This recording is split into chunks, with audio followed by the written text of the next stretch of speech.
Yes. Palaya or bitter gourd. And here guys, the coconut. Wow. Repairing. Beef. Wow. What is that? What are you doing, Ton? Sasha.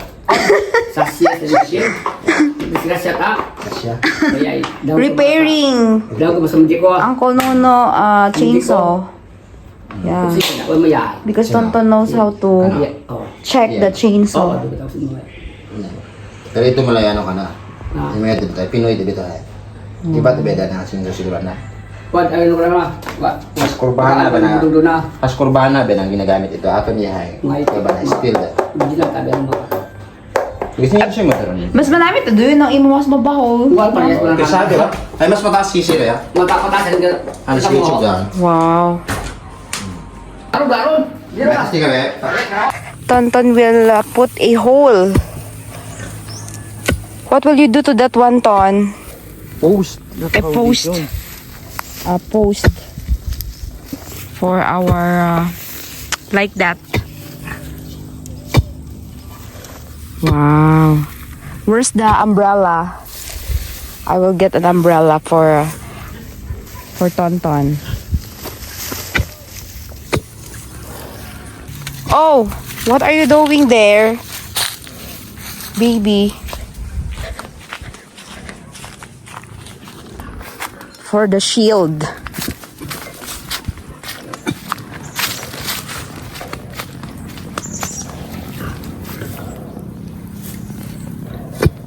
Wow.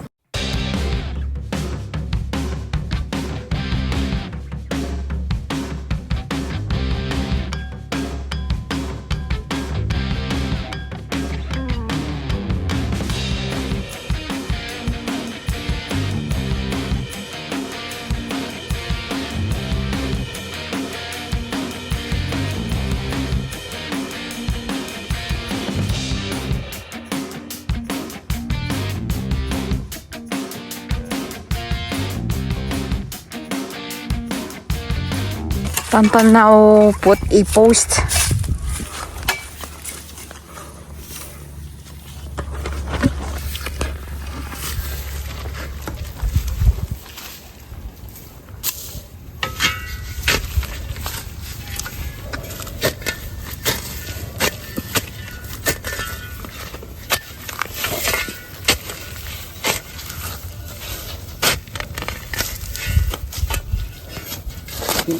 Okay, that's how we do the post.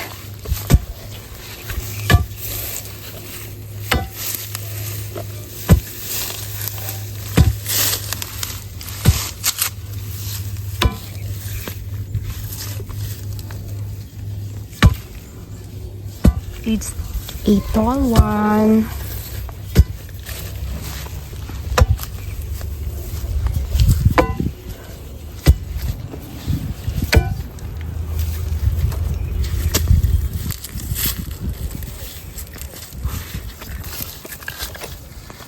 Another post.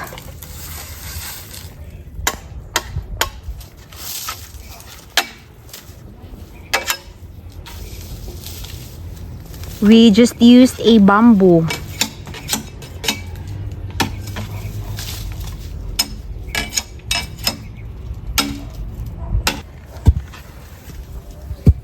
That's the first one, and then the second one.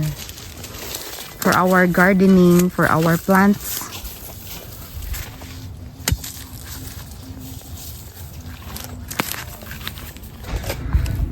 Tonton will get that one because it's already old.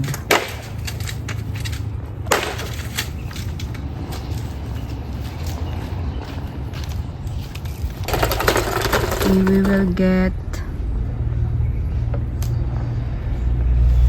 the old post here.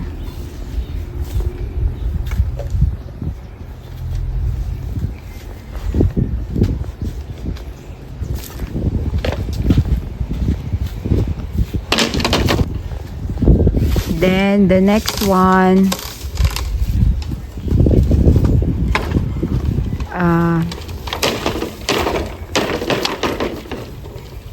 Okay, everyone, we're going to cook a munggo or a beans, a legumes. It's already boiled there.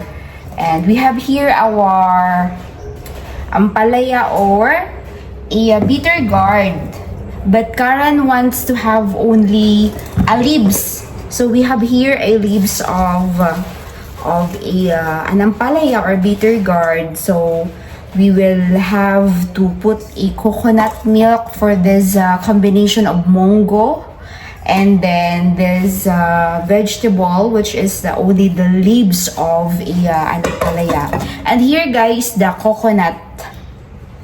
And here is we put the sabaw or the water inside of this coconut. So when we do our coconut milk, it is the water inside. We used to water the coconut milk rather, so it is taste better. So we will start this time. We will open. That's how we open our what we call that, our coconut here. How many tries to open this one? Oh my gosh, it likes 10. Yeah, it's already cracked, everyone. Okay, so we will clean first this one.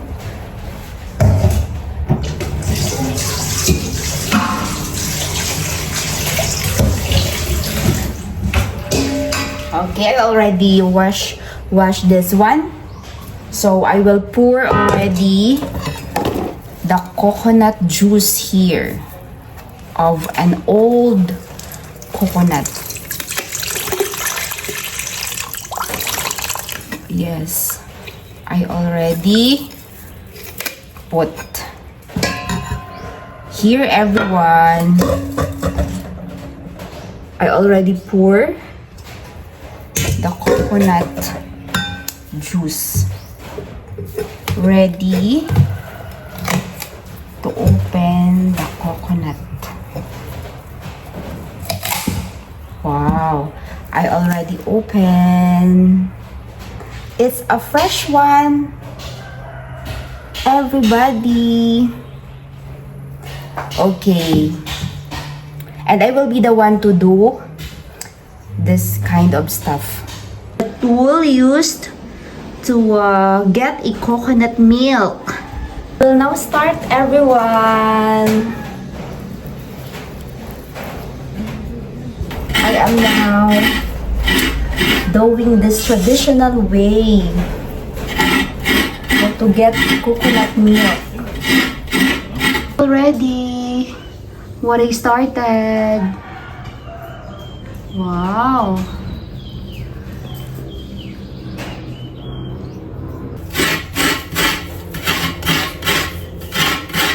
You're just like you're in the back of the horse.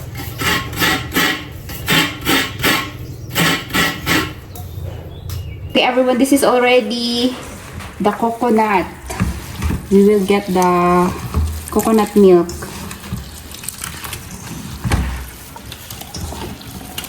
Okay.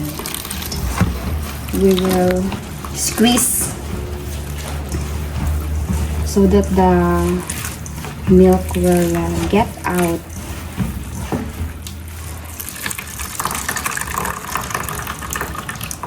Wow. And we will put, yes, this is the sweet coconut juice with its coconut milk for our munggo and ampalaya vegetable.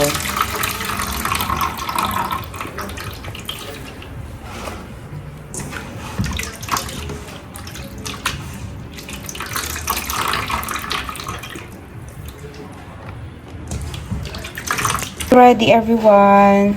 Okay, we will open. Look at the munggo, everyone.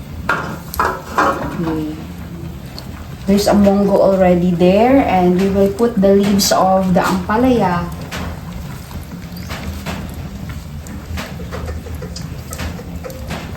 Okay. We will get all.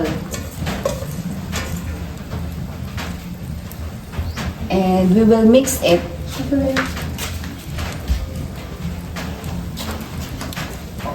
This is the mungo. It is already sauteed, no? This is already sauteed mungo. We put garlic, onions, and everything. Wow. And after this one, for a couple of minutes, we will put a coconut milk. We will taste because we already put an ampalaya. Good. Good, okay now. We will put coconut now. Okay, we will put coconut milk now. Okay, everyone, we will put our coconut milk.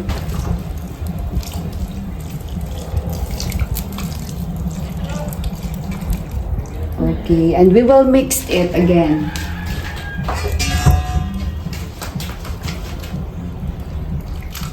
Wow, it looks yummy already. And after a couple of minutes again, We will get already and ready to serve. Yes, of course. We have a healthy and delicious vegetable for a day. Cook already, guys. Okay, Karen again will taste. Oh, get spoon. Get spoon. Okay. Wow. So creamy. Creamy and yummy. Wow. Wow, sana all. This is with beef. With beef. Ground beef. Ground beef. Wow. Oh, Tonton is already complete the post there. And there's a net already. Wow. Tonton is doing well.